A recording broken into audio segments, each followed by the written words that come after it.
Oi, gente! Hoje a gente vai falar um pouquinho sobre o livro Flores para Algernon, do escritor estadunidense Daniel Keyes. Ele é um clássico da ficção científica, e embora ele pertença a esse gênero, ele foca mais na questão do drama psicológico. Ele foi publicado, primeiramente no formato de um conto, em revistas de ficção científica, no ano de 1959. E posteriormente ele foi publicado na forma de um romance expandido no ano de 1966. Ele ganhou 2 prêmios muito importantes para a ficção científica. O conto ganhou o prêmio Hugo e o romance expandido ganhou o prêmio Nebula. Esse livro ganhou várias adaptações, tanto cinematográficas como dramáticas e também radiofônicas. Esse livro é um romance epistolar, ou seja, ele usa uma técnica de registros periódicos. E nesse livro, a gente tem os registros através de relatórios de progresso. Outros romances que se encaixam nesse gênero são romances escritos na forma de diários. E essa técnica de ser narrado através do registro da personagem dá ao romance uma característica mais realista, fazendo com que a gente sinta aquilo que a personagem está sentindo. Uma curiosidade é que esse livro levou muitos anos para ser escrito, até o autor juntar todas as inspirações para poder compor a sua obra, que vão desde artigos científicos a citações de Platão e Aristóteles. Porém, o incentivo final veio quando ele lecionava numa turma de inglês para crianças com deficiência mental, e uma delas o abordou perguntando se ela se esforçasse bastante, ela conseguiria ser inteligente como as crianças normais. Nós temos 3 importantes temas e que se sobressaem nesse livro. O primeiro deles é o tratamento que era dado aos deficientes mentais e a reflexão sobre isso, a questão e o conflito entre o intelecto e a emoção, como o nosso passado pode influenciar no nosso presente, como os nossos traumas podem voltar ao presente e como a gente lida com isso. É importante ressaltar que esse livro ele foi escrito no final da década de 50 e início da década de 60. E nesse período, as pessoas com deficiência mental, elas eram excluídas da sociedade. Para as famílias que tinham uma criança com deficiência mental, era vergonhoso. Elas escondiam as crianças, não deixavam elas serem inseridas na sociedade. Muitas vezes, elas eram abandonadas em residências estatais.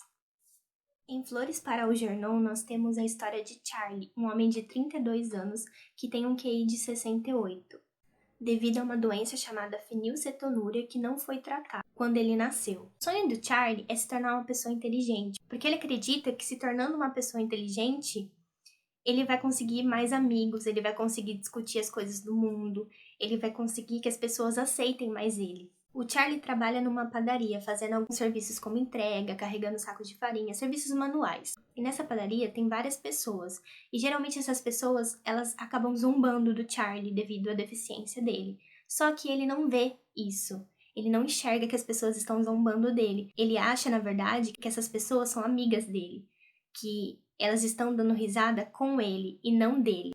O Charlie também frequenta a escola para adultos retardados de Beckman, e lá ele é uma pessoa muito esforçada, ele quer muito se tornar uma pessoa inteligente. Então, a toda hora, ele tá perguntando pra professora, que é a Alice, se ele se esforçar bastante, ele pode se tornar uma pessoa inteligente. E nesse sentido, é aí que entra a história da ficção científica. O Charlie é escolhido para participar de um experimento que vai aumentar a inteligência humana. E esse experimento ele foi realizado já em animais, num rato chamado Algernon, por isso o nome do livro, Flores para Algernon. E esse rato, ele se tornou um rato muito inteligente. O experimento deu super certo com esse rato e agora eles querem testar isso em um ser humano, só que não em um ser humano normal, em um ser humano com deficiência mental. E assim a gente começa a refletir sobre as questões da inteligência e sobre como ela acaba definindo muitas pessoas. Às vezes, algumas pessoas são definidas apenas pela sua inteligência e não por outras características, esquecendo da questão da pluralidade do ser humano. Assim, o Charlie é escolhido para participar desse experimento. É basicamente uma intervenção cirúrgica com a utilização de enzimas competitivas. E assim, após a cirurgia, nós vamos acompanhando a evolução do Charlie nos relatórios de progresso. No começo do livro, é muito importante a gente lembrar que esses relatórios de progresso, eles são cheios de erros de ortografia, erros de gramática, erros de pensamento, de lógica. O Charlie, ele escreve muito simples. O Charlie tem uma escrita muito infantil. E assim, após a cirurgia, nós vamos acompanhando esse progresso do Charlie, que aos poucos ele vai aprendendo, ele vai evoluindo, ele vai aumentando o seu QI. e nós vamos acompanhando o seu progresso. Então ele vai melhorando a escrita, ele vai conhecendo a pontuação, ele vai conhecendo a paragrafação, a formação de períodos mais longos. Vamos vendo como esse Charlie vai evoluindo intelectualmente. No entanto, conforme o Charlie vai evoluindo intelectualmente, ele começa a perceber como as pessoas do seu convívio comum eram cruéis com ele por ele ser diferente, por ele ser uma pessoa com deficiência mental. E aí ele acaba se revoltando com tudo isso, tomando noção de que as pessoas estavam rindo dele e não com ele. E isso é muito triste e é muito tocante, sabe? Porque a gente acaba sentindo tudo o que ele tá sentindo. E ao mesmo tempo, as memórias de infância, os traumas do passado dele começam a surgir. Ele acaba ficando bastante perturbado e começa a questionar a própria existência dele. E assim nós vamos acompanhando essa evolução do Charlie, até que o QI dele chega a quase 185, e ele acaba se tornando uma pessoa extremamente superior e uma pessoa extremamente arrogante. Ele não se interessa mais por aqueles assuntos que antes ele via como incríveis, como religião, política, arte. Ele acha tudo muito superficial.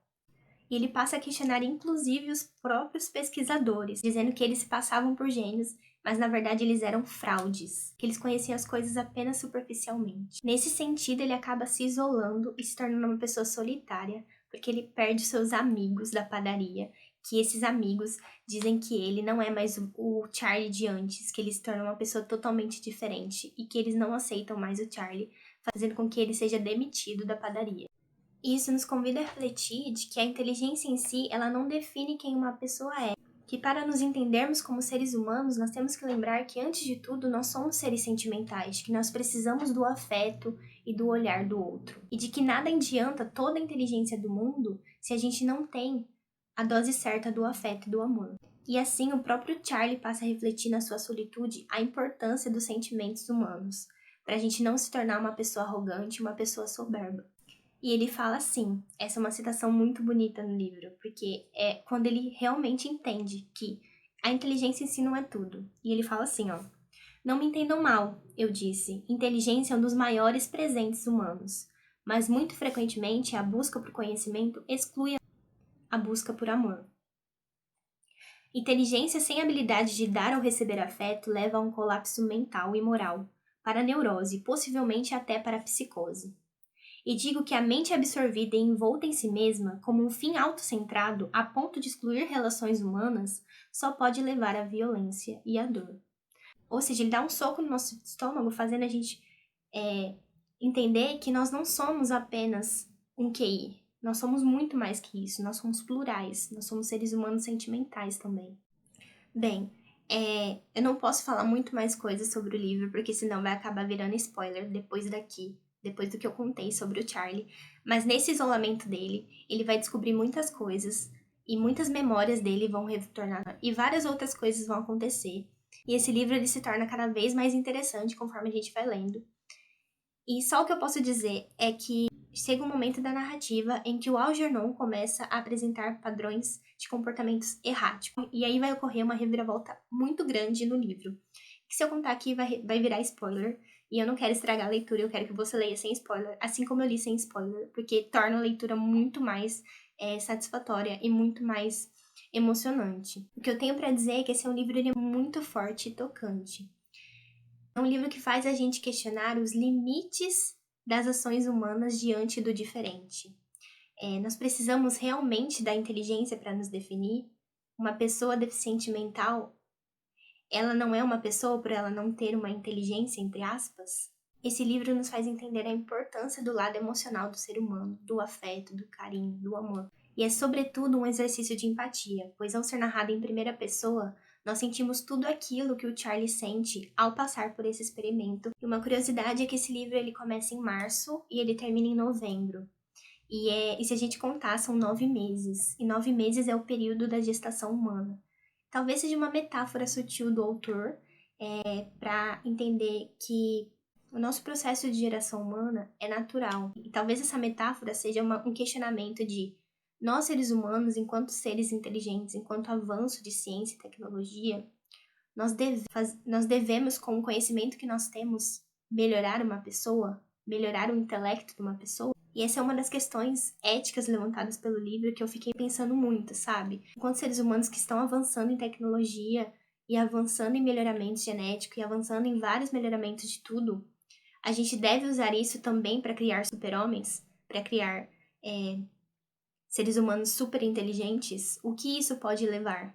Quais as implicações éticas e morais disso? Quais as implicações humanas disso? Eu recomendo muito, muito esse livro. Eu acho que todas as pessoas deveriam ler para ter essa experiência de empatia com o Charlie e para entender o que está na cabeça de uma pessoa com deficiência mental, de entender, de se colocar no lugar dessa pessoa para entender o seu mundo, as suas limitações. Ela é um ser humano, ela só nasceu diferente. E isso é muito bonito. Então, é um livro que me tocou muito, muito emocionada quando eu li esse livro. E eu espero que todas as pessoas possam passar pela experiência de lê-lo um dia. Se você gostou da história do Charlie Gordon e quer conhecer o livro, quer ler, eu vou deixar o meu link da Amazon na descrição do vídeo e você pode comprar por ele. É isso, gente. Espero que vocês tenham gostado.